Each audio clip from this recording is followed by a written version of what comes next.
with another episode of Wisco Fanatics. I'm going to be by myself today. Tyler is taking a little mental break from everything right now. Read a message last night to start our Packer episode, so I will read that again for everybody today as we start this episode. Today's episode is going to be 5 Brewer games to end the regular season, the one playoff game that happened last night, and then I will be joined by Mike, our Badger expert. We will talk about what happened in the first half and second half of the USC game and then preview the Purdue game. So let's get it going. Welcome to another live episode of the Wisco Fanatics Show, where we discuss the Packers, Bucks, Brewers, Badgers football, and basketball from an optimistic perspective. Wisco Fanatics is brought to you by Cardboard Legacy, Wisconsin's most complete sports card shop. Buy, sell, grade, and consign all at their location in Oshkosh. So again, welcome back. I am riding solo today, but that's okay. Gonna read the message that Tyler wrote out for everybody again. He wrote this for last night's show. He was talking about Monday morning when he said something coming up here. He says, first thing I want to take a sec to thank any fans of our show who took time to read the post I typed out yesterday morning. That was Monday morning. Your engagement with posts like that does reinforce to us doing our show from an optimistic point of view is valid and worth doing. Secondly, I would like to apologize to those tuning in, wondering where I am for this week's show. I needed to take a step back after seeing some of the reactions of those who do not need to think the way we do, as it is having a negative impact on my own mental health. I have worked very hard on my mindset and trying to help others do the same for the betterment of their mental health. That said, I am embarrassed by the way the general masses of Packers fans acted on Sunday and do not feel proud to count myself as a member of the same group as some of those people. So you can just take Packers fans and say Brewers fans, because last night they react not out of pocket, in my opinion. So in the interest of protecting my energy and mental health, I'm taking this week's show off to reset myself for the next inevitable fan base meltdown. Thank you to Jake. That's me. Who's going to run the show and read my notes tonight. So yeah, I read Tyler's notes last night. I was joined by Simon and Bryant. We talked about everything that you could talk about for a football game. Talked about everything from the Packers and Vikings game, and then we previewed the Rams game. So go back and watch that. Share it with your friends. Like it, repost it. Do what you got to do. Get the word out there. We know ball, and we're pretty funny, and we know stuff. So as we get going. I'm going to get into the Brewers now. We didn't do a power pair this week. Just didn't feel necessary, and it would have felt kind of awkward having one game in the playoffs, since those at-bats are different. So we're going to talk I'm still used to where I'm going to talk about Brewers and Pirates games 2 and 3. So I'm going to start with game 2. Now, going into this one, we ended last week's Brewers talk. I brought up that Peralta was close to 200 strikeouts. That was the one thing that I was really looking for from last Wednesday's game. That was Tyler also knew that, obviously. He's a pretty smart guy. So I was really just looking for him to get 200 strikeouts. So Murphy allowing him to go out there into the 6th inning to get that 7th strikeout, that's fantastic. Freddie 5 1/3. 2 hits, 2 earned runs, 2 walks, and 7 Ks. He got to 200 K strikeouts. So congratulations to Freddie again on 200 Ks. Ashby pitched an inning and 2/3. Nothing across the board, no earned runs, no walks, but he did have 3 Ks. So good job by him. And Deal Hall had an inning, 1 hit, 0 earned runs. Brewers only scratched 1 run across the board. That was a home run by Jake Bowers, his 12th home run of the year. 43 RBIs on the year for him at this point. Contreras and Turang got stolen bases. Turang got the 47 on that stolen base as he was marching towards number 50. So good job by him. Tyler's notes on game 2. Shout out to Murph for letting Freddie go out for the bottom of the 6th to get his 200th K. On Brian Reynolds, no less. Shout out to Tyler for that. Brian Reynolds is a tough out. So good job by Freddie getting him out, and good job by Tyler giving him credit for that. Ashby solidified himself as a lock for the postseason roster in this game. I agree with that. He says, don't fault effort by Adames in the top of the 9th, trying for a double, but you have Bowers behind you. Give him a chance to put another run. Put another one in the seats. Can always steal second base. I agree that you don't fault effort. I do think that he was being a little over generous at that point. Thinking about his speed, he's not exact. I wouldn't call him slow, but he's also not fleet of foot. He's not one of the fastest players in MLB or on this team. So for him, with as hard as he hit it, where he hit it, I would say you just take first base, and then Jake Bauers. A couple weeks ago I gave his hitting in clutch, hitting from behind, hitting in the ninth inning stats. His slashes in those moments are incredible.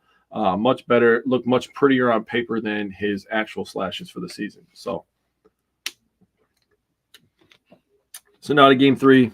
I like to close Tyler's notes so I don't look at Tyler's notes while I do this. But Savali was absolutely a monster in this one.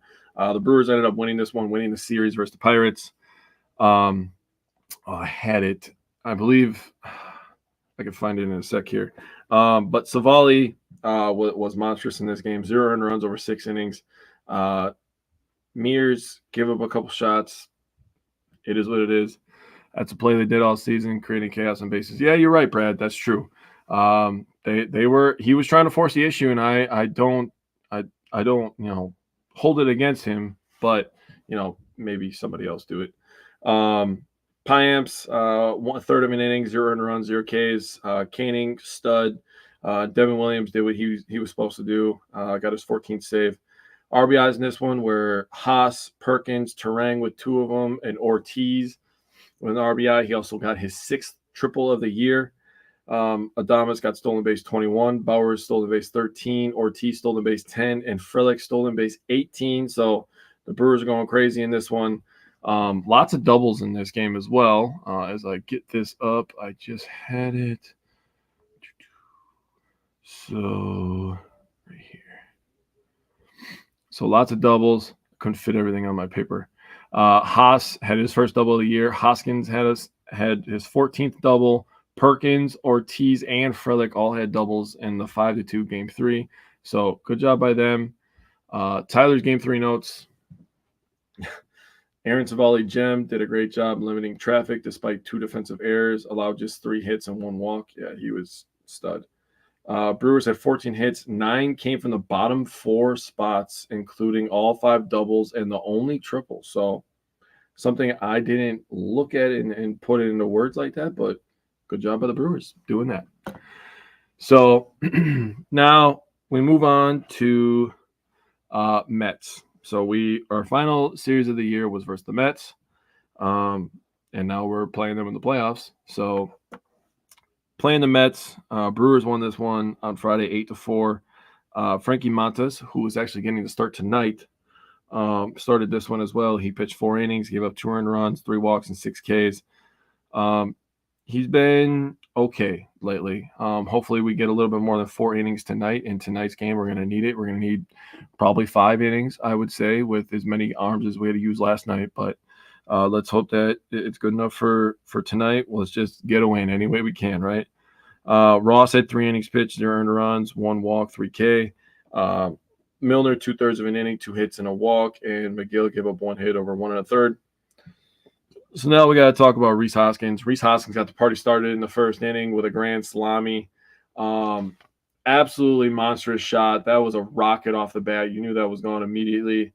And I think the funniest thing for me personally is going on to any social media site and all you see is Mets fans saying, it's always Hoskins. It's always Hoskins. And you know what? For us this year, a lot of grand slams. I mean, it was his 3rd grand slam of the year.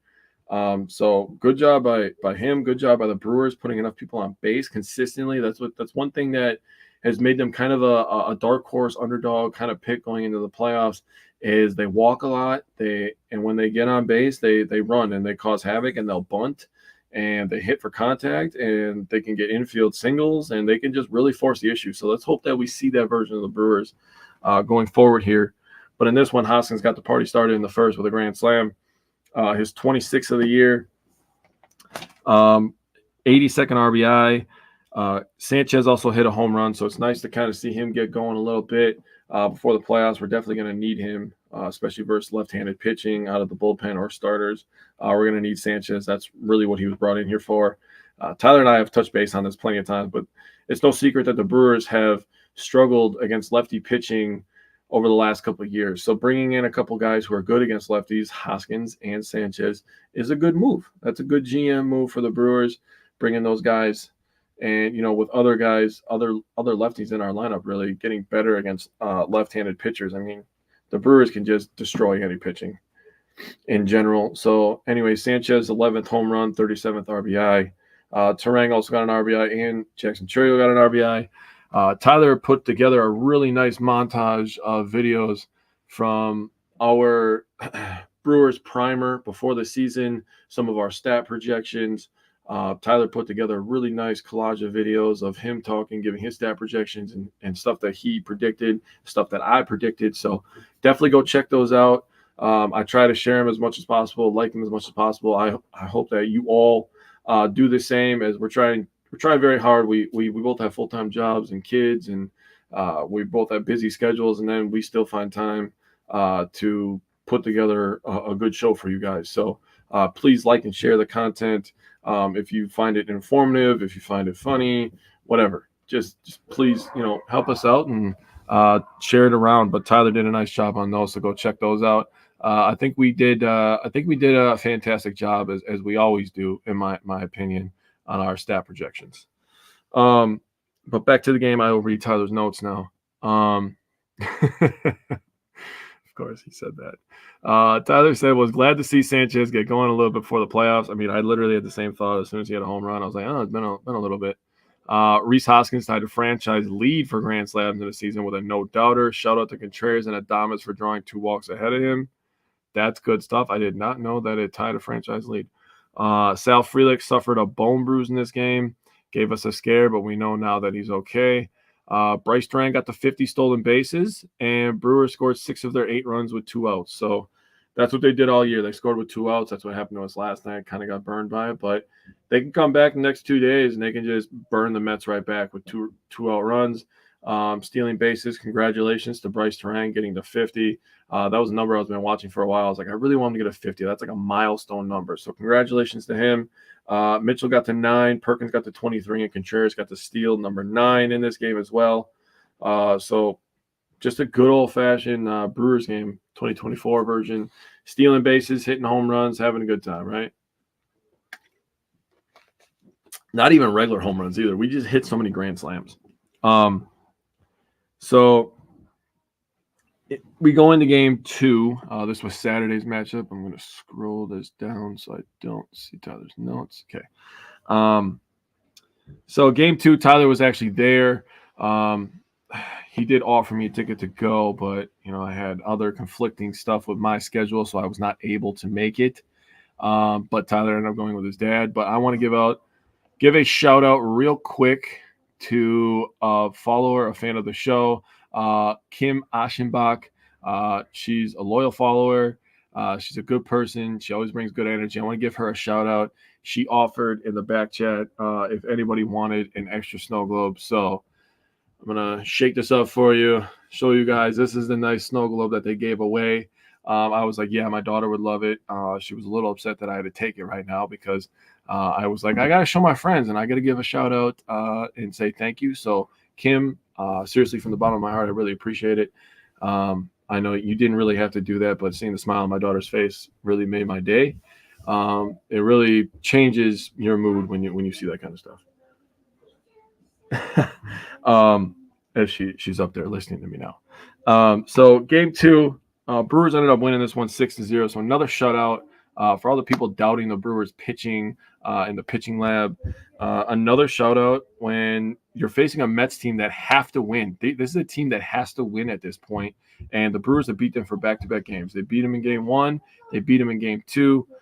So things started to get really interesting for the Mets at this point. Brewers won this one 6-0, and Caney got the start in this one, and people are kind of wondering why. And it's not a secret because there's something that's been happening all year long with Murphy is he'll put a bullpen guy up there for matchup reasons. Koenig obviously starting to face Lindor, who's the leadoff guy for the Mets. That's been a big story all year long for the Mets is Lindor back in the starting line, leadoff spot. He's been fantastic for them. He's an MVP candidate. He's not going to win because it's going to go to Ohtani, but Lindor had a fantastic season nonetheless. It doesn't take away from his season. He's been really good for them. But Koenig gets the start, gives up one hit, and has 2 Ks. So it's a good move. And a lot of times when Murphy does this kind of stuff, it really hasn't come back to bite us in the ass at all. It's really been good stuff. Myers comes in 4 innings, 1 hit, 0 earned, and 5 Ks. I mean, fantastic stuff from him. You couldn't ask for anything better. Cody, have fun, man. Make sure you're loud. We need to bring home a W. So we gotta, people are complaining about, losing in the wild card. Well, the crowd can have a say in that. We got to be loud, got to disrupt them, got to, do your part as a fan, right? All we can do is just be fans, and you can be loud and be supportive. But if you go there and the Brewers are struggling with the bats, I just ask that you don't get on them, because obviously they understand what's happening. So just be supportive and be uplifting, be loud, and have a great time, man. Hopefully you get to come home with a W. So back to the pitching here. Pyamp's an inning, Ashby an inning, Mears an inning, and Williams an inning. I'm bonking people not waving their towel with my beer bat. Oh, okay. Hey, I'm with you, man. I'm with you. Also, make sure you're screaming. When you go to work tomorrow, you should have no voice. Every time I go to a Packer game, a Bucks game, a Brewers game, Badgers game, every time I go to a game, then the next day I go to work, even if it's a Saturday, for Badgers, I'm struggling to talk the next day because I'm screaming so much. I'm a loud, boisterous person the way it is, but I always lose the voice a little bit. So you got to just do your part. That's all we can do, right? So the Brewers pitching was obviously fantastic. Adames, RBI number 112. Monasterio with 2 RBIs with 2 outs, and Ortiz with 3 RBIs with 2 outs. Ortiz, Mitchell, and Churio all got stolen bases. Ortiz and Mitchell steal 11, and Churio steal 22. Cody says, you'll hear me on TV like every game I'm at. Looking forward to it, man. Hopefully the Brewers just put up a 10 spot in the first inning, and then we can just cruise, right? So let's go to Tyler's notes here. Tyler said, Quintana had his good stuff going. He pitched like a guy stepping up when his team needed him to try to get into the playoffs. I respect that. I agree. Brewers had 18 Ks and 1. 4th time in a 9-inning game ever. 3rd time ever doing while scoring 6+ runs, not to mention with no home runs. Good shout out, Tyler. Jared Koenig opened the face Lindor for the first time. Yep. Myers did a good job as the bulk pitcher, retired 9 straight from the 2nd to 4th, including striking out the side in the 4th against the Mets 3-4-5 hitters. Fantastic stuff. 5 more 2-out runs. Yep. Joel Pyamp's 3 Ks, and Devin Williams got tune-ups. Yep. Couldn't have said anything else. So now I go to Game 3 versus the Mets. And I'm just going to read Tyler's notes because I see them, and they're small. Ray, Milner, and Hall did a good job giving innings to preserve an A bullpen.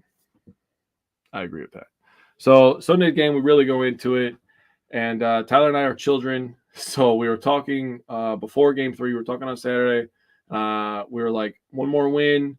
And then if they lose on Sunday, then they finish with 69 losses. And that, nice. 93-69. That's a great record.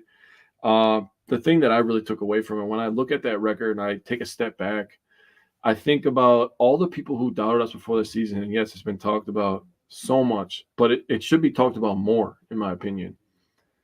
The most optimistic prediction I saw in the offseason was 79 wins. There's people projecting 74, 76, 70, 75 and a half. Like, there was so many projections out there for the Brewers to have 93 wins and be 14 games over even the most optimistic predictions is crazy to me. Crazy to me that we were written off. Our manager wanted to leave. Our owner's cheap. We traded Corbin Burns. We didn't have Woody coming into the year. There was all these storylines about how it was doomsday in Milwaukee.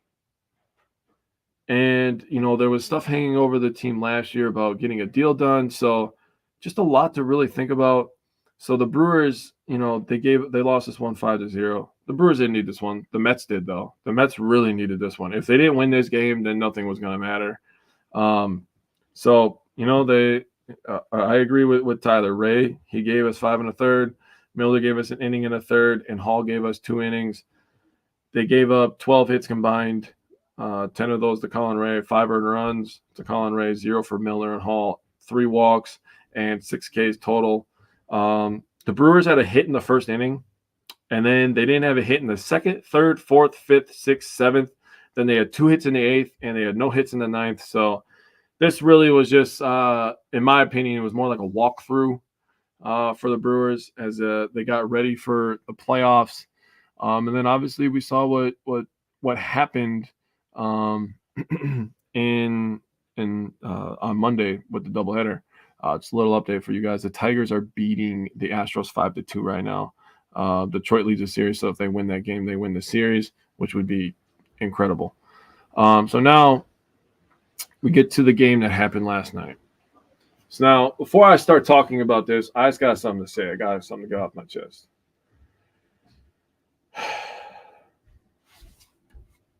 This is a game. This is literally a game you could sign your 3-year-old to play. And you could teach them how to play baseball. And it's hilarious when little kids do it. And yes, these guys get paid lots of money. But that is not the subject that I'm going to talk about. I'm going to talk about how people handle losses. Because when I was younger, if the Packers lost, and I always use the Packers as an example because they are my favorite team of all my favorite teams. If I had to pick one team that I could keep one team to watch and I had to get rid of the rest, I would keep the Packers. So when I say that, when I was younger, if a Packers lost, I was upset for 4, 6, 8 hours the next day, and it would just ruin me, and it would control a lot of my life, and I was really just sick and tired of that. Also, the birth of my daughter, I've talked about it before. The birth of my daughter really opened my eyes to a lot of things, that there is a lot more to life than football and baseball and basketball. Now, don't get me wrong, I still love those things. I still have to try to talk my girlfriend in to let me watch every single game, even though we have shows that we have to watch and we have stuff that we have to do. Thank you again, Kim. I really appreciate it. Yes, it really is. But you know, I have a stepson, and I got to teach him how to play football and teach him how to play basketball, and I got to watch his love for the game grow as well. So when I get to see that kind of stuff, and I get to see my daughter be born, brought into this world, and watching her learn and become stronger every single day, if that doesn't change your mindset that this shit is just a game, then you got problems. That's all I'm going to say. I'm not even changing the banners. I apologize. So I am going to be talking about the wild card game 1 here. But you guys, everybody, this is not you guys. This is an everybody kind of concept. People have to get better at dealing with losses, man. Like, no matter what, I got to be a dad. I got to set an example tomorrow. I got to go to work, and I got to do my job tomorrow. I got to pay my bills. I still got my stuff I got to worry about. Now, does winning feel good? Yeah, winning's my favorite thing of all time. I love winning. I would do anything to win. But I also realize that, you know, at the end of the day, there's going to be a next season. And that doesn't mean that I don't want them to win the World Series, or I don't want the Bucks to win the title, or I don't want the Packers to win the Super Bowl, or I'm not upset that, you know, the Badgers are struggling in the second half last week, right? Like, those are all things that have happened.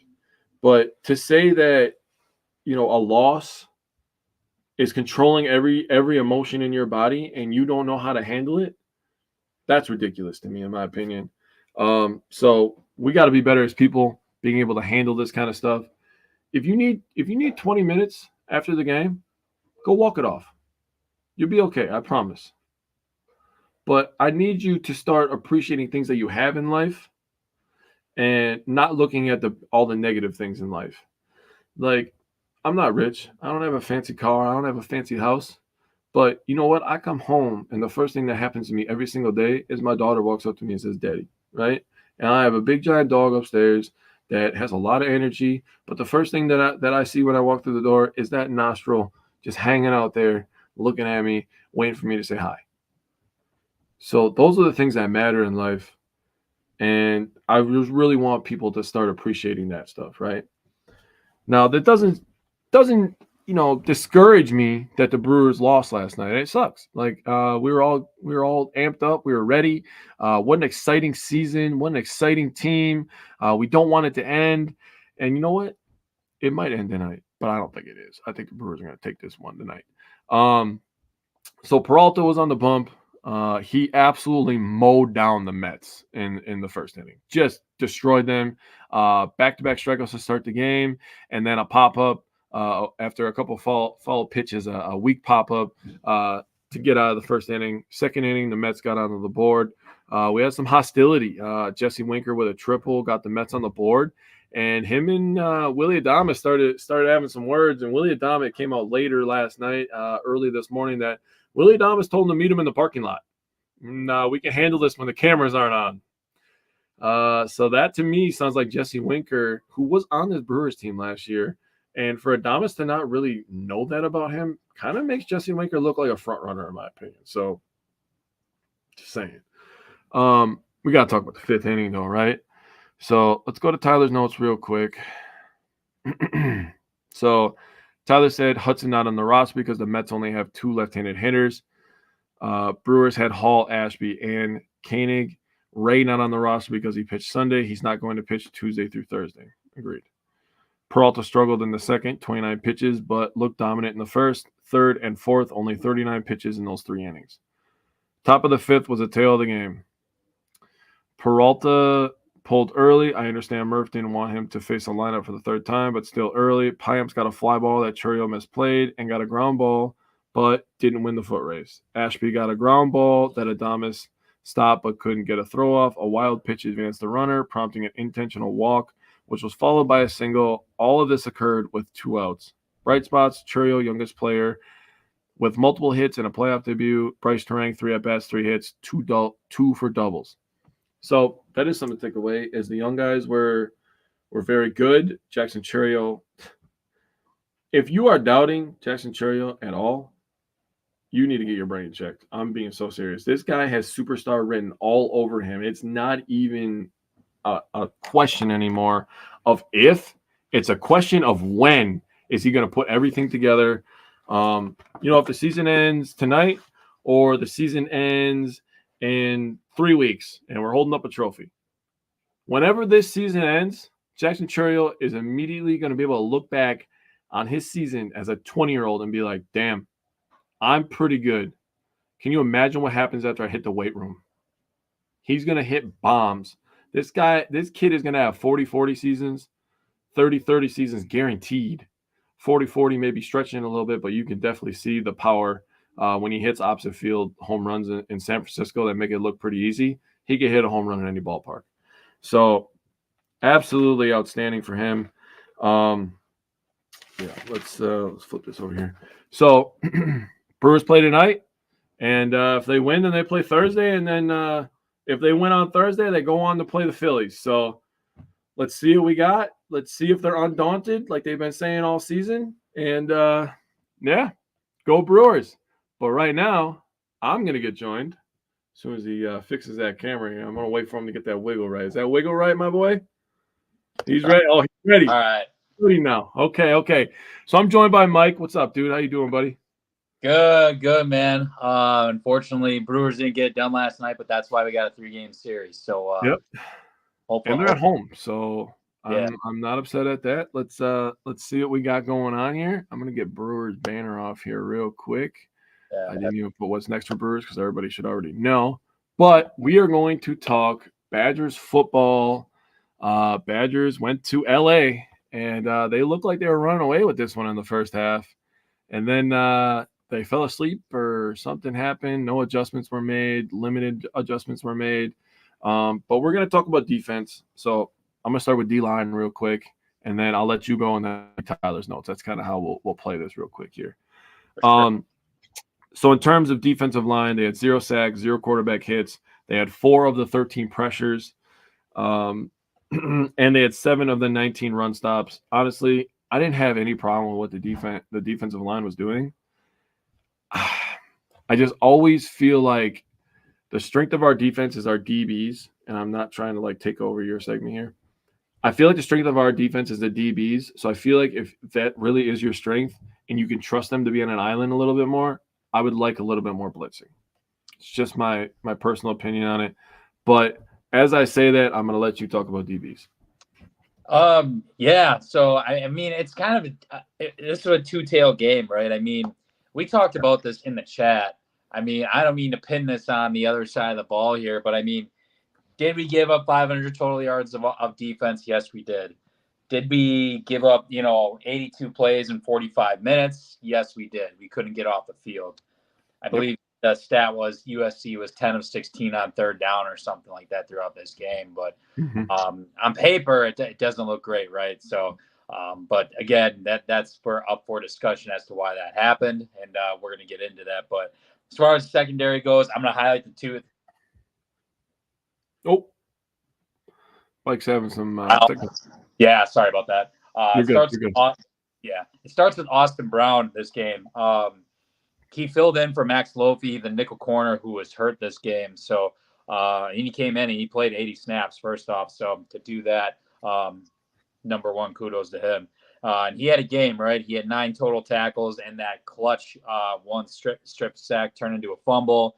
We picked it up. Unfortunately, on that drive, we didn't end up scoring, but USC was driving the ball a bit, and the fact that we were able to get a stop there, that was big time. And for a guy who's been taking a back seat in the safety room this year to start, I think this is only going to help his stock going forward. And depending what Max Lofi's injury is, he might get the start at slot corner this weekend. So yeah, kudos to Austin Brown. Preston Zachman's number 2 on this list. He had 4 total tackles and 86 snaps. His one play of the game, he had a major interception at the end of the first quarter, Miller Moss, and it was over Zachariah Branch, who's a stud, one of the stud freshman wide receivers. And you could tell once Preston Zachman got that interception, he was talking some shit with Branch right after that. So that was cool to see. Pretty sure they were drawing all game, but it was good for Zachman to have. We needed turnovers this game. Unfortunately, I think it ended up being 3-2 or 2-2 when all said and done. So I wanted to win the turnover battle in this game, but kudos to these guys for at least stepping up and at least trying to get us there. So, and then you got Hunter Wohler. He did have seven tackles. Want to highlight him real quick. I guess the one slip up he did have was at Miller Moss at the goal line when he got that last touchdown. He didn't quite wrap up there. So, but if that's the one mistake he can make all year, because he's our best defensive player, I think, in my opinion. But yeah, he still had a decent game in my view. And I think the interesting thing is to take from this game, I believe, and I'm going to call out Rico on this, 61 snaps, but he only got the ball thrown to in his direction twice, I believe it was, all game. So clearly USC respected the hell out of him this whole time. Got a nice year a little bit for the most part, but I just want to call that out, how much they respected Rico in the defensive backfield. Yeah, for sure. So Tyler's notes on the linebackers: 6 missed tackles, not bad. 4 by the linebackers, 2 by Tackett Curtis. Jake Chaney played better this week. Jaheim Thomas had 2 penalties, 2 major penalties in my opinion. You heard me bitching when I was chatting. Yeah. Badgers generated 17 pressures. Great news. 12 by the linebackers, including 6 from Daryl Peterson. He's the guy I'd be happy to talk about more for the rest of the season. I agree. If the Badgers are going to do anything, and they have a couple winnable games coming up. I mean, Rutgers is going to be tough, but Purdue and Northwestern, those are definitely these 3 games right here, somewhere where the Badgers season can kind of be turned around a little bit and become a little bit bowl eligible, in my opinion. None of our linebackers blow me away in coverage. Allegro and Thomas are okay, but I'd like to see improvement. And he wanted to pat himself on the back and say, I want to point out that I called Zachman interception. I gave him credit in the chat. Got to give him credit on the show now. He definitely called that. He said if we can get another guy like a Zachman with an interception. So good job by Tyler there. So I'm going to talk real quick about special teams before we move on to the offense here. So special teams. God. Good God. Okay. Take a deep breath. We didn't need Vacos this week, except for extra points. He made all 3 of them. Good job. Yep. Atticus Bertram's 6 punts, 299 yards, 49.8 average, 4 inside the 20, and a 74 long. He also that one that he kicked 74 was off the hands. That was a gift from USC as that was Tawi Walker's first touchdown, I believe. So good job by Atticus, absolutely being a weapon on special teams. I feel like the Badgers and Packers special teams is the same in terms of kicking, where like Vakos, I'm just kind of like, I don't really trust you. And when Bertram's is out there, I'm like, yeah, this guy is a monster, dude. I feel the same way about Wheelan right now for the Packers. So I'm going to talk about punt returning first, or kick returning. Kick returns, Vinny Anthony, 2 returns, 92 yards. He had a 74-yarder. But talk about punt returns. God. I was like, I wrote on my paper, breathe. 2 attempts, 8 yards with a 4-yard long. When you get a gift, you don't fucking give it back. It's not a goddamn white elephant event. You're trying to win a fucking football game. God damn it, that changed everything. That changed the entire game. It seemed like, and this kind of goes off to the mindset, in my opinion, of the team, but it seemed like once one bad thing happened, it was like everybody's head went boom. And that's what mentality is about. And that's why I was talking about that so much last week. Because immediately when one thing happened, everybody was feeling sorry for themselves. Oh, it's happening again. That's what you can't have. That's why when you build a team, you create culture first. People take for granted the culture of the Brewers, the culture of the Packers, the culture of the Bucks. Those are all great winning cultures. They don't get down on themselves. When those teams go down, they fight their ass off because they know they have a chance to win every single game. Look at the Packers on Sunday down 28-0. Yeah. Did they give up? No. Jordan Love was balling in the fourth quarter. No matter what you want to think about him in the first 2 quarters, Love was balling in the fourth quarter. 13-17, 200 yards, 3 touchdowns. He was balling. His 1 interception was terrible. He shouldn't have thrown that. But, as I said last night, he wore the Brett Favre jersey. He had to pay homage somehow. Yeah. So, I mean, besides the point, the Badgers have a culture issue right now, in my opinion, where they don't have the mental toughness that they're supposed to have. We could bitch about NIL all fucking day. We could talk about it for 8 hours straight, I bet. I bet we can come up with content for 8 hours straight talking about NIL and what they need to do. I don't give a shit about what the bottom line says. If that kid doesn't have it up here, I don't want him on my team. 1,000%. Fickle's been talking about that since he got to Wisconsin. One of the things he was harping about is winning the fourth quarter, stuff like that. And the record was just ass prior to when he got there. Unfortunately, I think we're still working on that yet with the whole winning culture, overcoming the whole adversity piece, when case in point, Tyrell Henry's case, because I totally agree. It was literally right when he, once he muffed that, USC recovers, it was a downward spiral from here on out. You can talk about that 4th and 1 call, or whatever else was going on. We get beat 28-0 in the second half to lose. But I mean, that's what started it. And that's, we do have to overcome that. Wisconsin still isn't there in terms of that winning culture, especially when you're trying to overcome that adversity. I think, especially in games later in the game, like in the second half, and trying to win the fourth quarter. We're just not there yet overall. So you made me think of something as you were talking about Fickle. Been talking about that since he got here. People keep talking about the olden days when the Badgers were winning 9-10 games consistently, right? They don't understand how hard it is to keep culture when you change coaches, a whole different mentality. That gives a shout out to the Packers, who have switched coaches multiple times in my lifetime, and they've remained a winning organization. Look at the Brewers over the last 10 years, switching managers now this year and continuing that winning culture. That's why the Bucks were having such a tumultuous season last year. They had 3 different head coaches within a 12-month span, and you expect just because they have Giannis and an out-of-shape Damian Lillard and a 80% Chris Middleton that they're just going to run through the Celtics, who have the entire freaking Team USA team on their roster? Yeah. That wasn't going to happen. So for the Badgers, they're going through some stuff right now, but they're going to figure it out, right? I fully expect Fickle to figure it out. And also, shout out to Greg Gard, because Greg Gard has done a great job with all of the stuff that's been going on, all the noise that's been going on, all the NIL stuff. And we're gonna be planning our Badger primer here shortly. But shout out to him for continuing a winning culture for Badger basketball. No matter what, they're always in the top 4. They're always in the running.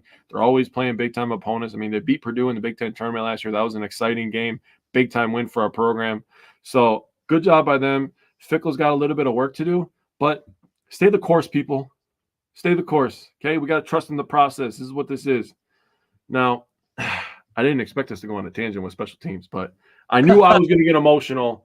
My blood is boiling still thinking about that because it was like, God damn it, that changed the entire game.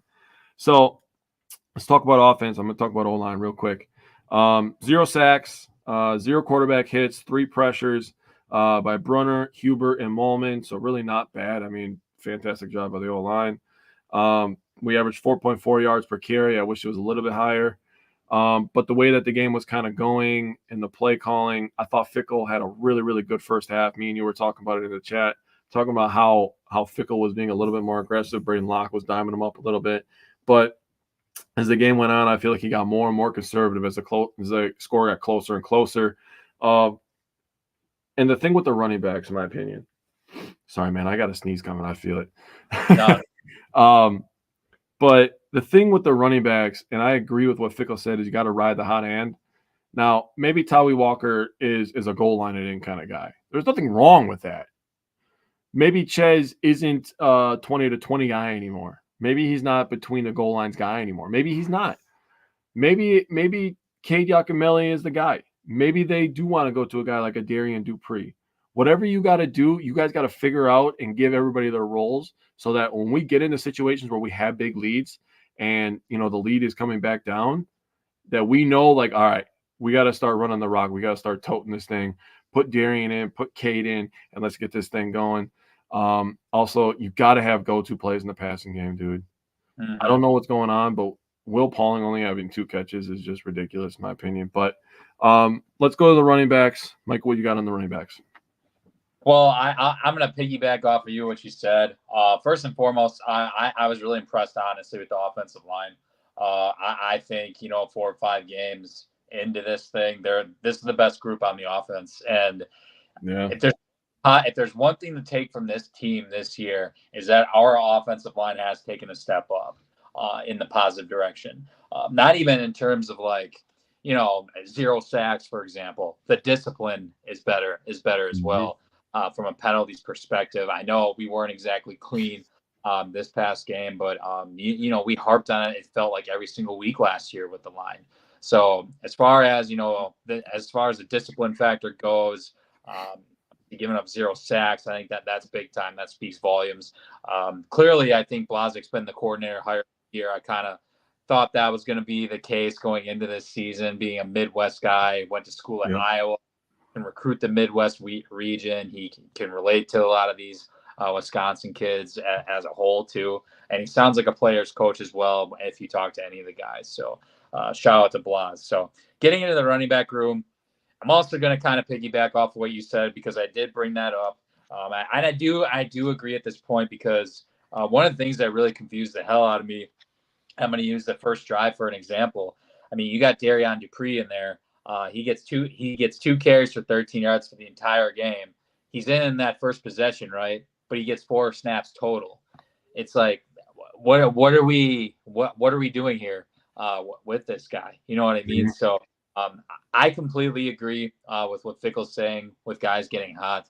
You got to have a top 2 or a top 3, I think, at this point. I know I've also said this on previous weeks. I think Chez has lost a step, unfortunately, and this is no disrespect to him whatsoever. This guy, with how many injuries he fought through to get to this point, it's something that none of us have really been through. I sure as hell have not. Coming back and playing D1 football on top of that, but unfortunately, I think at this point you have to, play the guys that are going to give you the best chance to win. Right now, in terms of explosiveness, it's just not there. I think our yards per carry should be above that 4.4 or 4 yards. We just got to find the right horses. I think Darian Dupree, with the very few carries that he had, showed glimpses again. I do think Tawi Walker is still one of our top 2 or top 3 backs. He's because he can run over people, and he's not afraid to do that, and not afraid of a little bit of contact. Got 2 touchdowns on Saturday, 12 carries, 55 yards. And then you got Yakimelli, who I was pretty disappointed in, 1 carry for 6 yards and 5 snaps. So that's like the complete opposite of what happened, the last 2 weeks for him, right? So you got to get that top 2, top 3. It doesn't seem like Jackson Aker, at least as of this week, is going to be a part of that, which is fine. You're going to see him in other roles on this offense as we did this past week. But as it stands now, honestly, what I would do, I would either give the start to Tawi or Yak, and I would somehow incorporate Dupree. And it sucks. It really, really sucks. I hope when people understand that when I say this sucks, it really does. I think, Ches, you might have to, let him sit for a little bit. And it's going to be demoralizing. I get it. But at this point, you're 2-2. Your offense does not have an identity, man. It still does not have an identity at all whatsoever. And this kind of goes back to, maybe the play calling or maybe Coach Longo a little bit. But we still, in my view, don't have an identity at this point.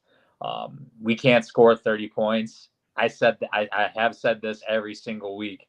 The fact that we only got 21 on USC, in my view, with how the game started, that was very disappointing. But no, the running back room's got to clean up. You got to have the top 2 to 3, I think, going forward, and build that consistency.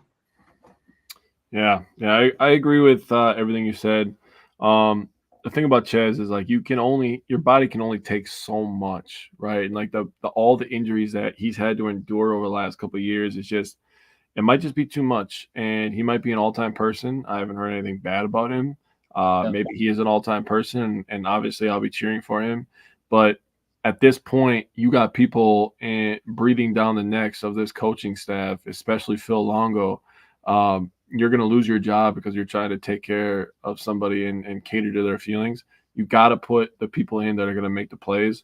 And I'm not saying that that Ches can't, but it's just the explosiveness, the quickness, the side-to-side agility that he came in that first year with when he was paired up with Braylon Allen. It's not there anymore. Yeah. And it sucks to say, but it is what it is. Talking about running backs, I do not like the idea of Braylon Allen putting out that tweet after the game. Yeah. That, to me, I'm going to be completely honest with you. This is my immediate thought. It's fucking bullshit. Yeah. That is fucking baiting bullshit. Because now, again, people are going to cater to his feelings because he's in the NFL and he's a big-time star, and they're going to cater to everything that he says. That's bullshit, in my opinion. So I'm going to back off that real quick. I don't mean to be. I'm not going to be the guy that hates on Braylon Allen because he did a bunch for the program and everything. That goes without saying. But you're talking about a 20-year-old kid right now. That's what we have to kind of remember as adults that are watching him tweet like this. The kid's only 20 years old. I mean, shit. When you're a 17-year-old kid as a true freshman going into a college program and you're being told halfway through the season you're the best on the team, the best player on this squad, would you not have a big head a little bit too? I mean, come on. Trying to take all of this into account. He was with the program for 3 years. He definitely was one of the best guys on the squad. But let's get something straight. These last 3 seasons for Badger football, it's not like we did anything too spectacular either as a team, as a whole. So I want fans to keep that in mind too, as he does say that it's not like you're dropping off from a Rose Bowl caliber, team coming off the last 2 years, right? I mean, it was mediocre. It was pretty mediocre for the most part. And I'm not hating on exactly what he did because he put up incredible stats and everything. I just want fans to digest what actually has transpired the last 3 years with this program before they go ahead and side with Braylon Allen. Unless something crazy comes out with I don't know, with the scheme or whatever it is, or what did Phil Longo say something crazy to him, I'm going to give the benefit of the doubt to this coaching staff to Luke Fickell. I'm specifically Luke Fickell, I'm going to say. unless it gets way worse past this point. But I don't want to pick side. I really don't want to pick sides here. I'm just trying to keep in mind that this is a 20-year-old kid that's spewing shit on Twitter. But I mean, if you're told you're the best thing since sliced bread for the last couple of years, it's hard. Yeah, it would be hard. That's for you, by the way. That's from Curtis. Curtis, Yoltz is a legend. how we do, man? He's just surviving the storm. He's in the eye of the storm, so nothing's happening to him. I agree. Beautifully said by you, by the way, on Braylon Allen. Young kid. I'm not trying to discredit anything he did on the field either, but what he said and the way that he put it out, kind of just leaving it hang there for everybody to kind of wonder what it means. It's bullshit to me. So Tyler's notes real quick here. He has the passing game, so he said they responded immediately to USC's first touchdown with a 63-yard TD to Vinny Anthony. That was lit. Big gains on a nice play by Bryson Green for 35 yards, Pauling for 13, Nowakowski for 9 to set up the third touchdown of the first half.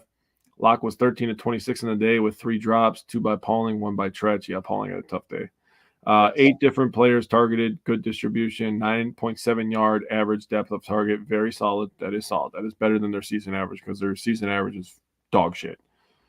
Overall, the Badgers were a team of 2 halves. First half controlled, weren't rattled by USC going up 7-0. Second half, one to forget. Yeah, that's that's one way to put it. Yeah. We're gonna tee off here, but yeah, go ahead. Yeah, we're going to tee off because Purdue is not having a half to forget. They're having a year to forget because they're down bad right now. Purdue is a bad football team. Badgers are in a bad funk right now. So if you were looking for medicine for the Badgers football team, like a get-right game is kind of what people call it in the sports world. Well, here you are. Purdue is on a platter for you. Good week for the Badgers to get their first conference win. But I'll just start with something real quick. So the Badgers are running the ball 53.8% of the time and throwing the ball 46.15% of the time. They're averaging 4 yards per rush. That's not enough. Needs to be more. 5.5 yards per pass. That's 117th in the country. That number absolutely has to get up. And 55.9 completion percentage, which is 103rd in the country. Absolutely not good enough. The O-line overall has been pretty solid. I agree with everything that you said. The sack numbers aren't too high. The hurry numbers aren't too high. Quarterbacks aren't getting hit. I think they can run the ball a little bit better, be a little bit more dominant in the run game.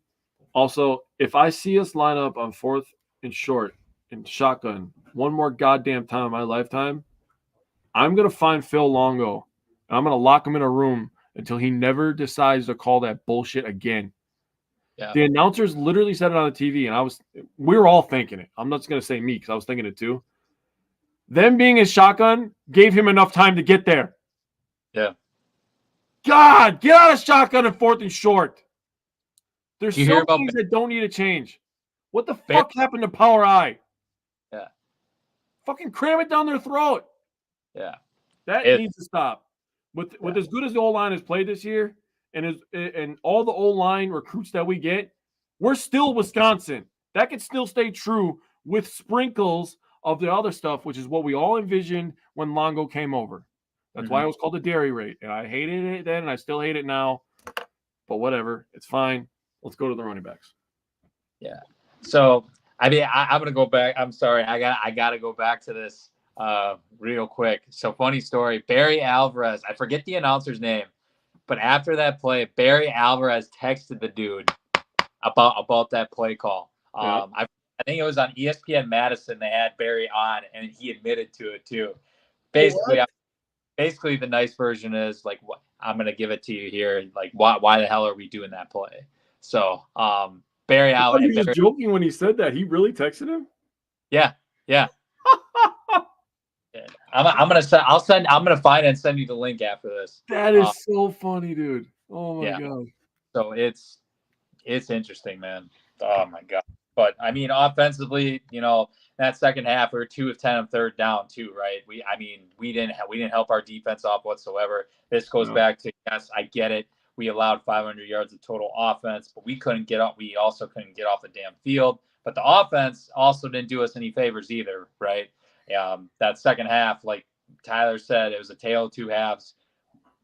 We were off the field like right away, like every single drive in that whole second half. And it just, it was a perfect storm of just a total collapse. And it started, I think, with that muff punt, and that goes back to the whole adversity thing. And as Fickle always mentions, we're trying to play complementary football, right? In that first half, we were showing signs, and then second half, it was just a total dud. So are we maybe slowly but surely improving a little bit? Maybe. I'm still kind of on the fence with that because of that whole entire collapse in that second half. We need a get-right game, kind of like you said. However, I'm still not completely sold on this team yet until we have the ability to step on a motherfucker's throat. Sorry for the language. I agree with you. So Tyler's notes in the pass game versus Purdue. Purdue allows 188 pass yards per game. That's 38th. Not bad. So I'll mostly be looking for passing game to just keep Purdue honest because they allow 288 rush yards per game, which is 133rd out of 134 schools. Yeah. So they give up a lot of passing yards. So or rushing yards. So we can probably run the ball on them. They also allow 6.5 yards per rush. So that's pretty trash. So let's go talk about defense versus Purdue here. I'll talk about D-line real quick. Quarterback sack percentage. They give up 12% of the time they give up quarterback sacks. That's 131st in the country. Purdue, they also give up 117 yards per game in the air. That's 96 in the country. They're 57. Oh, they only average 117 yards per game through the air is what I meant to say. My fault. So they really can't throw the ball. They don't allow people to throw the ball. The game is shortened because they give up so many rushing yards, and really because their inability to pass the ball, they can't get the run game going, even though they do have a really good running back on their team. Purdue, they run the ball 57.4% of the time and pass the ball 46.5%. So if we hone in on the run and we stop the run, basically what that tells me is we stop Purdue because they can't throw the ball. They have one receiver over 100 yards. So they got that going for them. So I'm really looking for the defensive line to kind of shut everything down and keep everything going. Brett, what's going on? You have to say hi to Mike too, because Mike is a regular. What up? That's my rule, Brett. But what do you got on the DBs this game, buddy? Yeah, it's actually pretty amazing because I guess going into this game, first off, I don't know if you heard, but Purdue actually fired their offensive coordinator, Graham Harrell, the other day. That was kind of interesting because Graham Harrell, for any Packers fans out there, he was actually a former Green Bay Packer for a very, very short time period. Yep. Sub quarterback at Texas Tech, I believe it was. He was a gamer out there. Was he there when they had Michael Crabtree or no? Yeah. That timeline seems close. That timeline seems close. Yeah, you know what? Don't quote me on that. We would have to look that up. It's probably pretty close. But it's actually interesting because Hudson Card was a highly touted transfer that came in last season for Purdue. It was Graham Harrell who recruited him. They're both Texas guys. At heart, Hudson Card came from the University of Texas. So he came in. He was supposed to be like the next big thing for Purdue actually coming into it, and fortunately this year things have been pretty tough. So a little over 600 yards passing, 7 touchdowns, 4 picks. But just going looking like at the teams that they've played.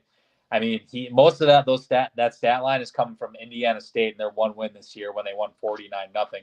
I mean, you're looking at against Nebraska, for example, who they played last week. 18 to 25, $174, 1 touchdown, 1 pick. Notre Dame, which they lost 66-7, 124 yards, 1 TD and 2 picks. So there's going to be a lot of opportunities here for our DBs to feast. I think this game if they even try to throw the ball, because I do agree with you. I do think they're going to try to run the ball. Devin Maccabee is a stud running back. He did torch us a little bit. Wisconsin played at Purdue. So I think they're really going to try to run the ball down our throat as much as they can. I know our pass rush still needs some work ultimately, but and I do think they're going to ultimately run the ball. But hopefully Rico Hallman can pick off Hudson Card again. I'm looking forward to maybe get back-to-back weeks with the secondary getting some turnovers. That's what I'm looking forward to seeing. Hopefully. Yeah, I will say Purdue has not forced a turnover this year. They don't have an interception or a forced fumble, so that's amazing. So if the Badgers, if they don't win this turnover battle, means we probably didn't turn the ball over and we didn't force one. So it is what it is. But hopefully they can get 2 or 3 and kind of put this game away early. I looked it up. Graham Harrell and Crabtree did play 2 years together, 2007, 2008. Made me a little sad because we're showing our age right there, but it is what it is. Yeah, it is what it is. We were young studs back then, just young kids in high school watching college football. Graham Harrell, Michael Crabtree were balling out. Tyler's notes on linebackers. Purdue averages 117 rush yards per game, 96 in the country, 118 pass yards, 127th in the country, and 12.7 points per game, 122nd in the country. Wrap up your tackles, rotate fresh bodies, keep the pressure coming from the outside guy, and this could be a get-right game for the defense. He literally wrote that in his notes as I called this a get-right game, so we got that going for us. So now we move on to X factors. So, Mike, give me your X factor. I'm just going the running back room in this one, honestly, because it goes back to building consistency, right? I mean, I thought going into this year, our running back room is arguably better than the last couple seasons, right? Because of the availability that we have. Well, now it seems like, yes, we've had 3, 4, 5 guys get their opportunities, but there's no consistency really yet. Mm-hmm. I don't think we've had one. Have any of our running backs ran for 100 yards in a game yet? Or I don't think so. Or it's maybe, but it's close. But I don't think so. But point being, we need to find that alpha or that 1A, Thunder and Lightning, 1A, 1B. So I think the X factor going into this game is building consistency in the running back room. Because as we just talked about, Purdue gives up a lot of rushing yards. If we can establish, that 1-2 punch, I think that's going to be a huge X factor in this game, and it's going to ultimately lead us to a really big win. Yeah, I agree. So my X factor is I went Badgers mentality again. So I'm going to keep harping on this until something changes. This game is at home.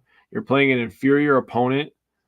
I do not want us to take our goddamn foot off their throat. I don't care if they're gasping for air. I want to drop 50 on them. I want the Badgers to go out there and whoop their ass so bad that those kids on the other sideline question why they strap up every week, why they go to practice every week. Because the Badgers mentality needs a game like that. They need to dominate somebody to feel like, okay, the work is showing. Because when you get those positive vibes and you kick somebody's ass, you start thinking up here a little bit more positively. And the Badgers need that to get this thing rolling, because we've got a couple big time games coming up towards the end of the season. So I want us to get the ball rolling a little bit, create some momentum so that when we get into those games, we have a little bit of moxie, a little bit of swagger, a little bit of backbone, and we can go toe to toe with these guys, because the Badgers don't lack talent as much as some of these games have shown. Yeah. That's just my opinion. Maybe Alabama, because Alabama is disgusting. The Williams kid from Alabama is absolutely a dog. I don't know if you saw what he changed his profile picture to after beating the Dogs, but I was like, bro.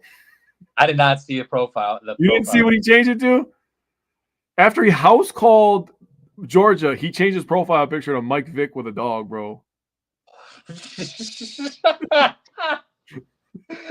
Oh, man. So going back to mentality, let's get right. Let's whoop some ass. Let's give the crowd something to cheer for, because this one's at home. This would be a really good one to win by double digits. Tyler's X factor is Phil Longo. Keep cooking like the first half last week. Couldn't agree more. Couldn't agree more. So now we go to key. Mike, what's your key? Play complementary football. and I wrote in literally triple exclamation points, score 30 points.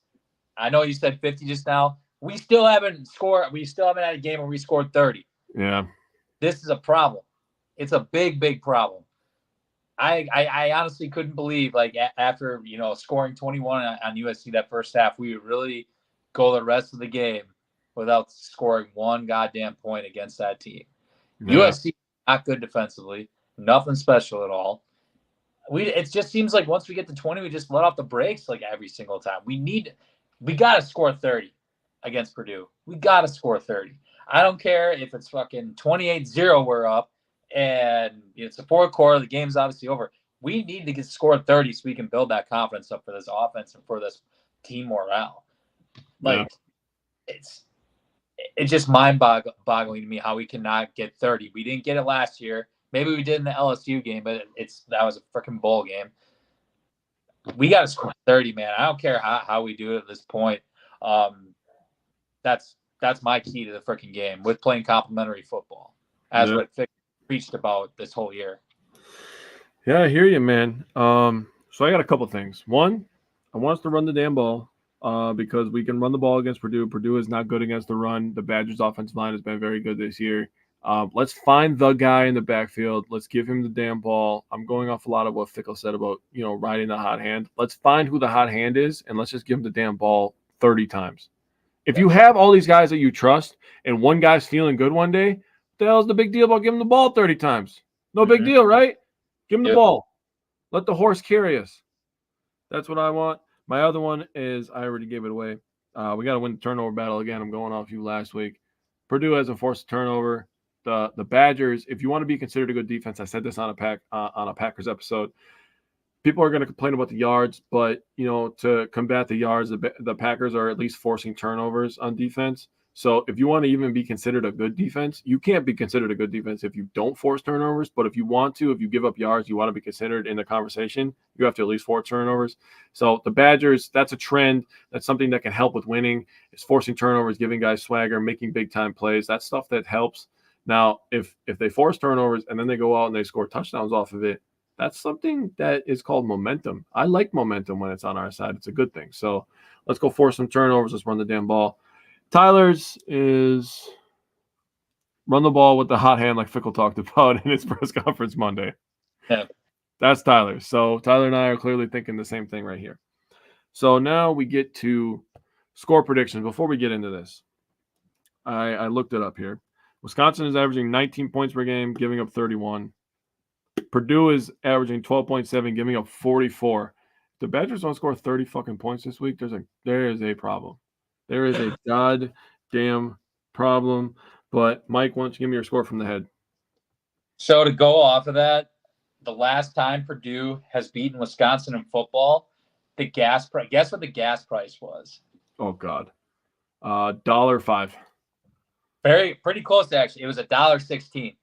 Oh, Purdue beat Wisconsin. So we're talking 20 plus years. We cannot fuck this up. This is just going to be, if they find a way to screw this up, this is just going to be, Fickle's going to be under scrutiny, as he already kind of has. This will just build on top of that too.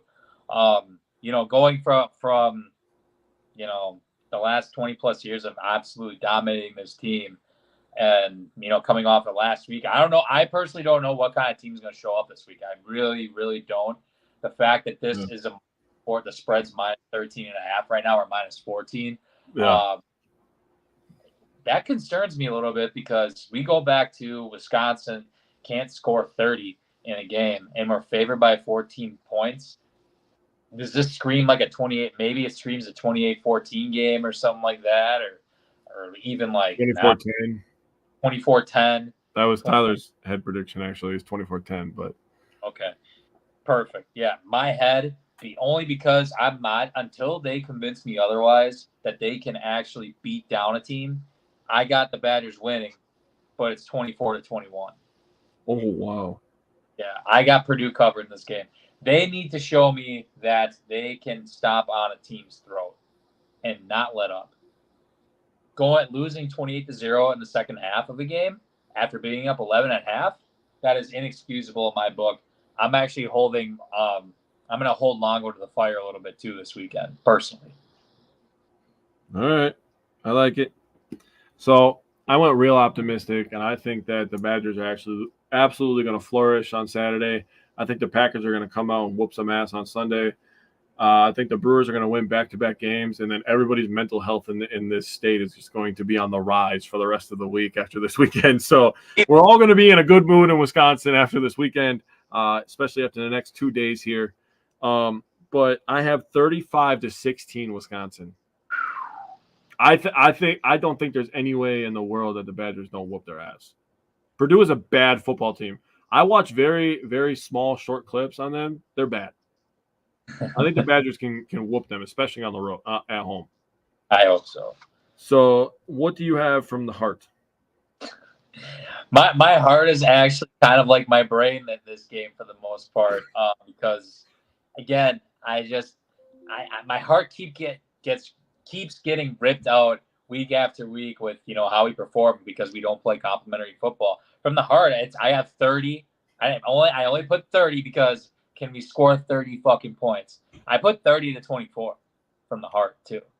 It's pretty identical to what my thoughts are going into this game.